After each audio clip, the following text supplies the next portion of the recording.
Маңызды мемлекеттік мерекелер қарсаңында адамдардың өмірі үшін қолайлы жағдай жасай отырып инфрақұрылымды жақсартуға арналған жаңа нысандарды ашу жақсы дәстүрге айналды.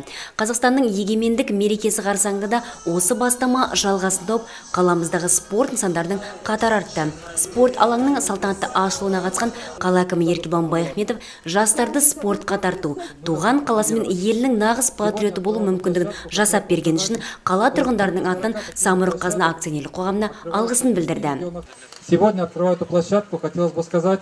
Жыл соңына дейін 40-тан астам дәл осындай алаңдар Қазақстанның 10 өңірлерінде пайда болмақ. Менің елім әлеуметтік бағдарламасы аясында Самұрық-қазына біздің қаламызға осындай нысанды сыйға тартып отыр. Мұнда балалармен бірге ересектер де спортпен шұғылданатын болады. Осындай тарту үшін Самұрық-қазына компаниясына ризашылығымды білдіремін деді шаһар басшысы.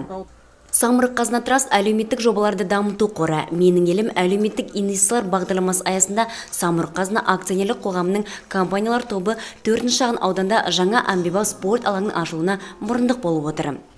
В целях реализации инициатив главы государства Мемлекет басшысының бастамаларын жүзеге асыру мақсатында Самұрық-қазына компаниясы корпоративтік қор атынан тәуелсіздік мерекесі қарсаңында осындай спорт алаңын сыйлап отыр. Көп функцияға ие спорт алаңы қалада салауатты өмір салтын ұстануға және жаппай спорт түрлерін дамытуға сеп болмақ деді Әмірхан Қайназаров. Құттықтаулар айтылған соң арнайы жібек бау кесіліп, әмбебап спорт алаңы қолданысқа берілді.